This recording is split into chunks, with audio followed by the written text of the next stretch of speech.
Good day, everyone.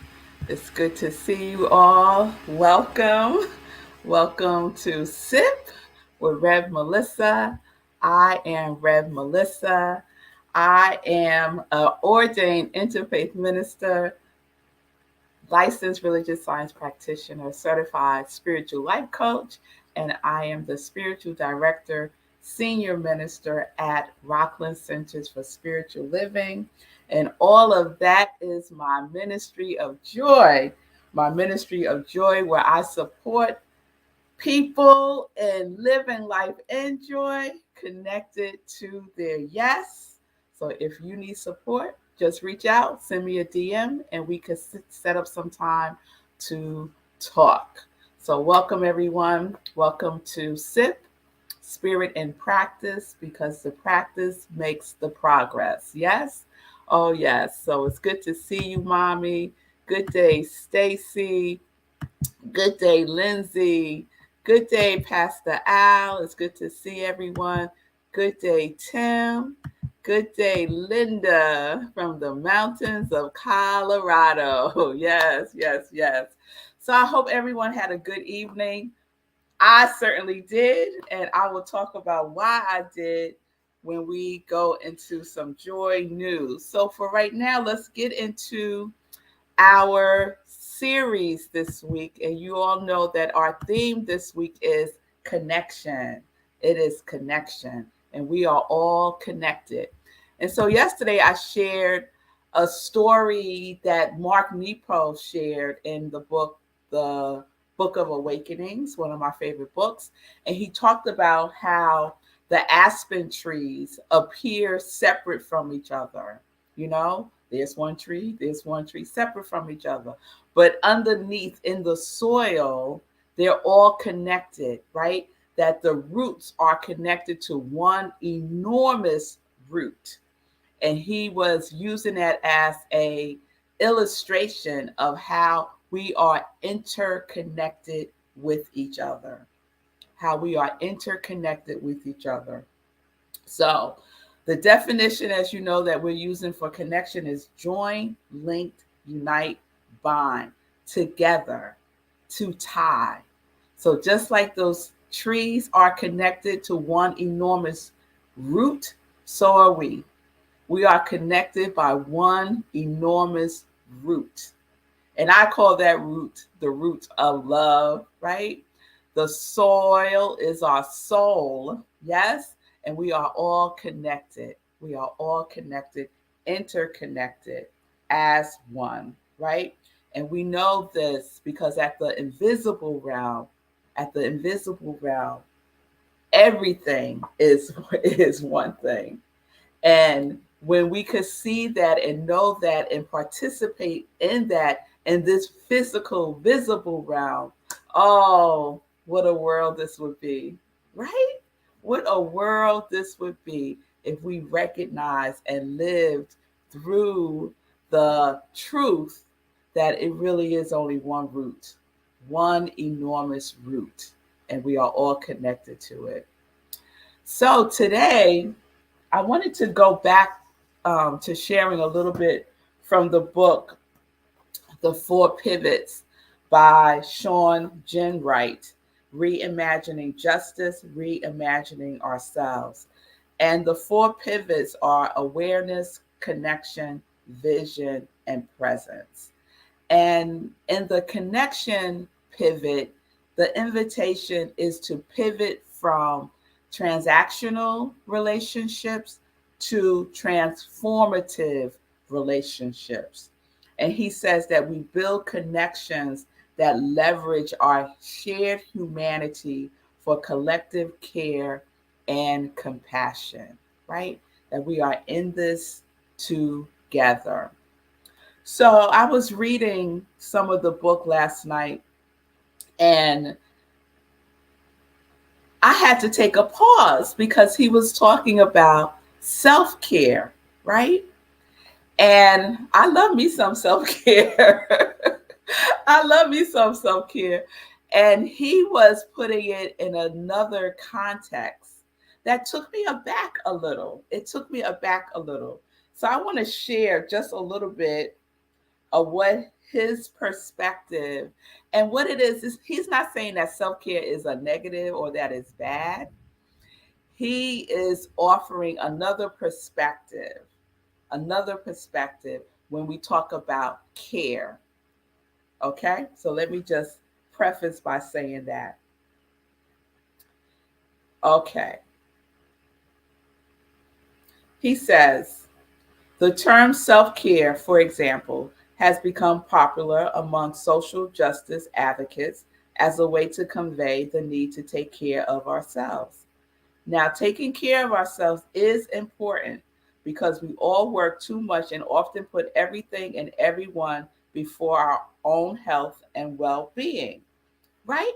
Yes, yes, we will all agree with that. He goes on to say the term self care, while important, reinforces the idea that we are separate, disconnected, and independent from one another. So when I read that, I had to like lean back a little bit. I was like, what? Are you saying that my own self-care is in somehow contributing to separation? Huh? Right? So I said, I'm going to stick with you, Sean, and see what you're saying here. So then he gives this example, and I got it. He says, we know from the COVID-19 pandemic of 2020 that our well being is deeply interconnected, and that if one of us is sick, we are all at risk. That is so true.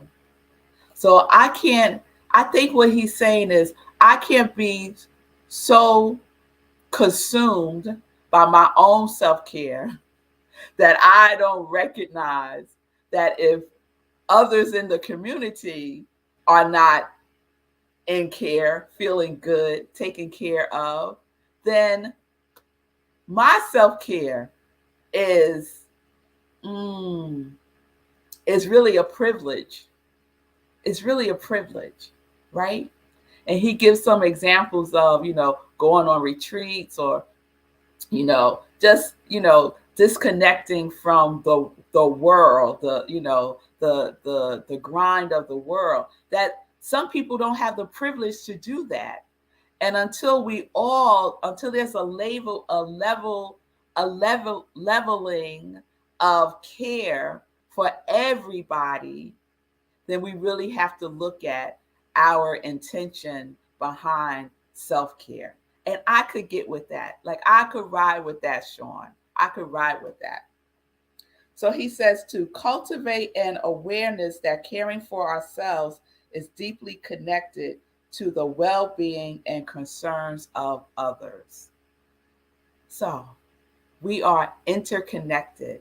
Even in our own care, we are interconnected. So if my sister girlfriend is having a difficult time, right? And I just ignore it. I just ignore what's going on in her life because I'm consumed by my own self-care, then there's an imbalance there. And he's just inviting us, and I'm inviting myself to take another look, to see it through another lens, right? To see it through another lens. Linda, I see you. Our self-care models to our children and children that all caring is important. Yes, all caring is important. And so one of the ways he invites us to look at connection through the lens of caring is interpersonal care. Interpersonal care. And he talks about the South African term, and I did a whole series on this, I think last year, Ubuntu, right? Ubuntu. And we know that story that it just came to mind. I hope I get it right. The story of this man comes to visit this community in South Africa, and he has sweets, right? And he's not from this region, and he's Western, and he tells the children whoever gets to that tree first gets all these sweets. And the man was expecting all the kids to just take off running so that the first one and really run so they could be the first one to get all the sweets, right? But instead, what did the children do? The children held hands and ran together to the tree. So they all got there together and they all got to share in the sweets. And so the man asked them, why did you do that? Didn't one of y'all want to win and get it all? Right? And the children said, basically, we are connected. What happens for one happens for all. Right? You are me and I am you. There is no separation. Ubuntu, right? Ubuntu. So another way of looking at interpersonal care is you are my other me. Whew. You are my other me. So if I view care and connection through the lens of you are me and I am you, you are my other me, imagine. Like that book talks about, we are no strangers. We see no strangers. If we could get that we are so connected that we are each other, and that the care that I need is also the care that you need, the care that the person across the street needs, the care that the person in the next town needs, the next city needs, the next state needs, the next country needs. We all need care. And our care is interconnected. This world would transform if we got you are my other me. If we got that. Yes. He says, how would you treat your other you? Think about someone in your life. Think about someone in your life. How would you treat your other you? Now, again, self-care is not a bad thing. What he's saying is that we can't sacrifice others. We can't sacrifice others' well-beingness for our own. Right? I see you, Lindsay. I'm going to share what Lindsay just typed in. Lindsay says, I think he also means that if my self-care puts others in jeopardy, then we have to look at that. In other words, if I say that because of my self-care, I should be able to walk around in a store and have have COVID and won't wear a mask, that's self-centered self-care, and it jeopardizes the whole. Absolutely, Lindsay. It's interconnected. What I do in the name of self, little self, impacts self, all the selves, all the selves. So I like this. I like this reframing of self-care as interpersonal care, because if I'm caring for myself in interpersonal care, then I have the consciousness of being aware of the well-beingness of everyone that is in my universe and beyond. So it's just another way of us being with each other, right? How would you treat the other you? With love and kindness, or with judgment and separation? So we get to practice this. We get to practice this. And this is what I love, is that we get to try these things on and we get to practice how we are being with each other. The care that we give to each other through ourselves, because we are connected. One root, joined together, connected. So I just wanted to share that today. I'm still going through this book. It is a delicious one, y'all. So, The Four Pivots by Sean Jen Wright. Pivot: awareness, connection, vision, and presence. All right. All right. So, we're going to wrap up connection tomorrow. Can y'all believe it's Friday tomorrow already? Oh, it's so fast. It's so fast. So we're going to get into some joy news. Let's get into some joy news. So, first things first, we had a wonderful time last night with our Power of Eight Healing Circle for Sekou. Yes, yes, yes. We had a wonderful turnout. It's called The Power of Eight, right? And I've been sharing this book, The Power of Eight, by Lynn McTaggart, and it's a lot of research around the power of a healing consciousness, no matter where you are. And so we had 21 people. Yes, we did. We had 21 people. Sekou was there. Mama Sekou was there. Dad Sekou was there. Stepmom was there. Family, friends from all over were there. Nashville was in the house. New York, Maryland, California, like from all over were there. And we had a wonderful time just focusing and being in the cosmic consciousness of healing, right? That quantum energy that transcends time and space. And we focused like a like a laser on Sekou. And so Sekou shared his intention for his healing with everyone. And we got our marching orders, and we did a 10-minute meditation, and we just really tuned in to Sekou's vibration. And it was beautiful. Yes, Simone was there. Thank you, Simone. Tim was there. Yeah, it was beautiful, Tim. Thank you all so much. Those of you who were able to participate. And I know for some things came up the last minute. It's all good because we're going to do it again. So I will let you know when we do it again. We may do it on a Saturday because I know for some folks, a weekday was a challenge with work and other obligations. So we might do it on a Saturday. And whoever can come comes. It's all good. It's all good. So thank you, Sekou, for being the presence for us to connect with. Yes.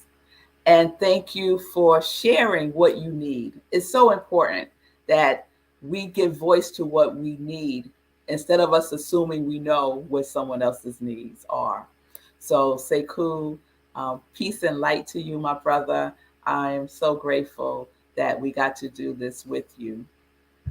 Simone is saying, walking as we speak for Sekou. Yes, yes, yes, yes. We are all still walking, rowing, running, bicycling, whatever you're doing, do it in the spirit of Sekou. Join the Facebook group Running for Sekou. And we know Sekou's major focus right now is the New York City Marathon. His intention is to walk in the marathon next month, and he is about 80% there from his fundraising goal for Back on My Feet, which is a nonprofit organization that supports the unhoused and getting back on their feet by using the technology and discipline of running.